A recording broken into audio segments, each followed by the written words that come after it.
Greetings, my friends. This is Stan Hustad with a little teaching time for What It Takes. Thank you for your time. A number of you have commented, they said, Stan, you're growing a beard. Well, my beard used to be many years ago much darker than it is now, and I had a big black hair and a big black beard. And now I don't have the hair and I don't have a black beard. And I'm not so sure that I'm even going to keep the beard. But I gave it a try for a while, want to keep it short, and I'm going to discover whether I like it or not, or whether the people who I care about like it. So far, the most important person, Karen, likes it a lot. So, of course, that has a significant impact on the way I feel. In the United States of America, where I live, we're coming up to a very crucial election, and obviously it's very divisive.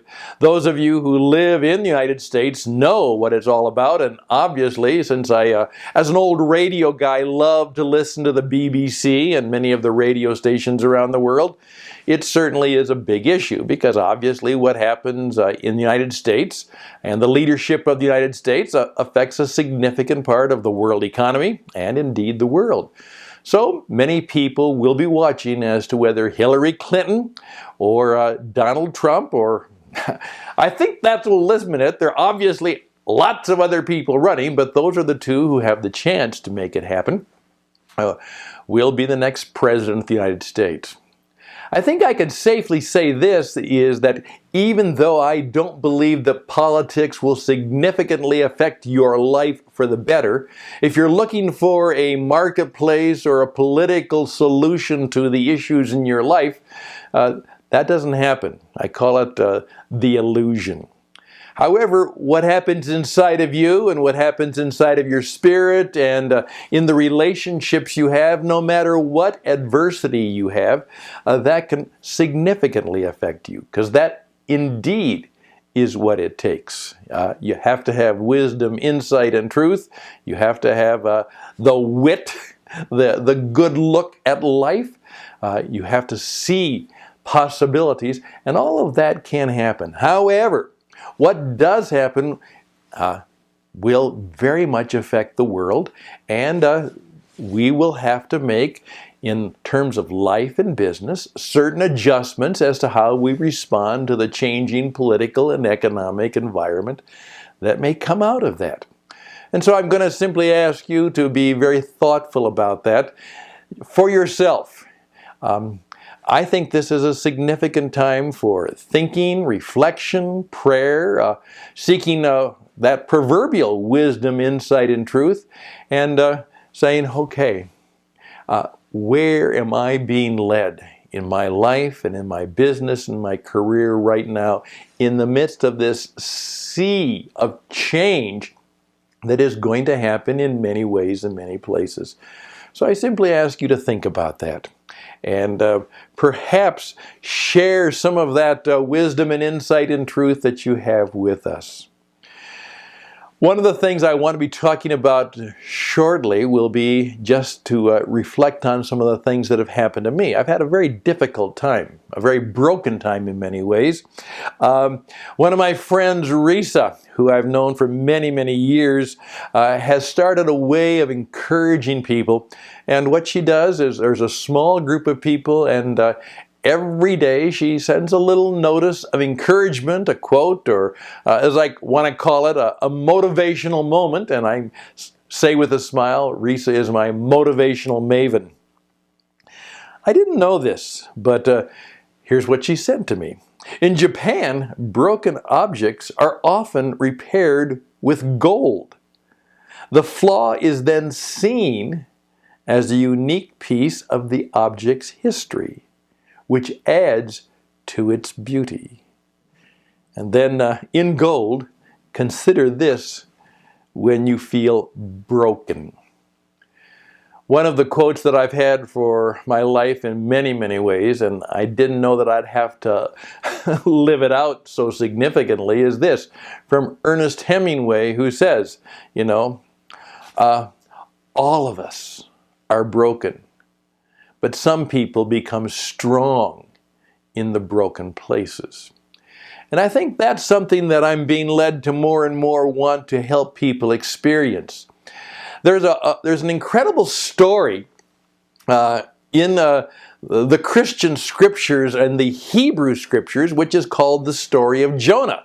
And many of you know about that story, and it is a rather fantastic story of a man on the run from what he was supposed to do, and he gets caught in a huge storm, and in the superstitions of the time, the people think that he was the cause of it, they throw him overboard, you know, and he's swallowed by a huge creature. And then later on he gets spit up by the creature, and there he lays in the sand, you know. And I've often said that's an interesting story. But then later on in the entire story, Jesus is speaking, and he says, if you want to know a sign of the times, the only sign that will be given to you will be the sign of Jonah. Now, what does that mean? Well, more and more, I think it's saying to us is, what do we do with the shipwrecks in our life? You know, what happens when we land up, as Jonah did?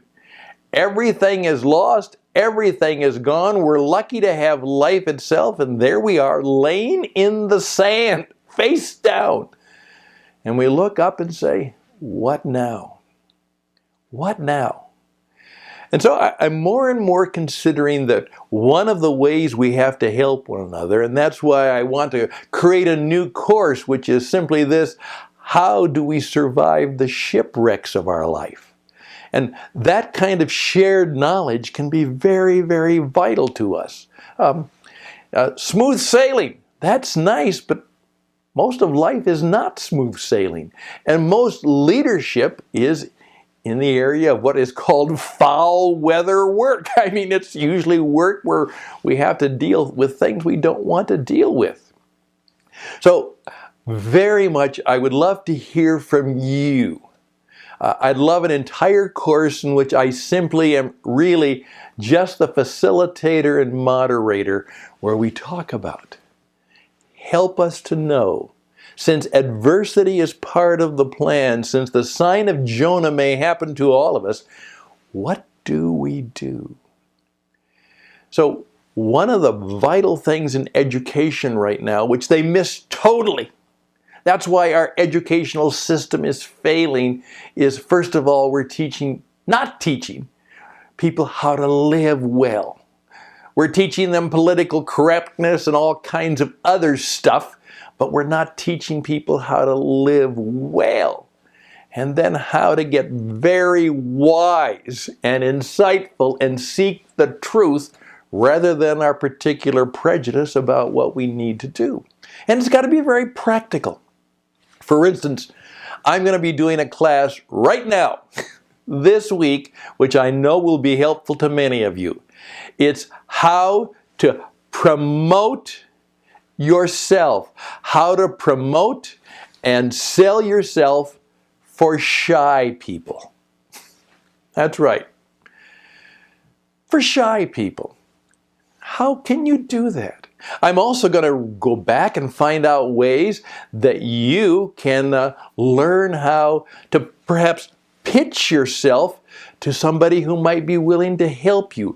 Many of you have heard of that classic program that's going around, particularly in America, called the Shark Tank, where people who've got a business idea have to go to people who perhaps have some ways to help them and fund them, and they got to pitch to the sharks.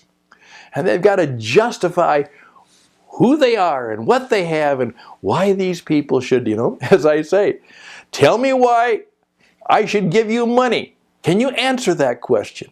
Tell me why I should give you my money. I remember, and I tell this story quite often, he's a dear friend. When I was first beginning my work, he got an invitation from a mutual friend to come to one of my workshops. And I was very happy one time. I got a phone call, and the man was very kind. He said, "My name is Bruce, and my good friend John, who knows you, invited me to one of your workshops. Now, your workshop is 2.5 hours away from me, and so it would take some time to do that." And then he said a very wonderful question, and it was very sharp, though. "Mr. Hustad, can you tell me why I should travel 2.5 hours to come to your workshop? Can you tell me why I should do that?" Now that's a great question. Can you tell me why I should do business with you? Why I should trust you? Why I should vote for you? Why I should work with you? Can you tell me why? Well, that's a question we all have to be prepared to answer. So those are some of the things that I'm asking you to think about and work with. And then also, as we look at our situations coming forward, again, how do you want your life to be different?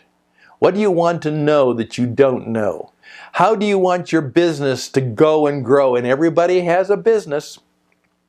How do you want that to happen in the months that are ahead of us in 2017? I'm Stan Hustad. Just a few thoughts, perhaps asking you to keep your wits about you, and now perhaps you'll know something about what it takes. All the best and blessings, and bye for now.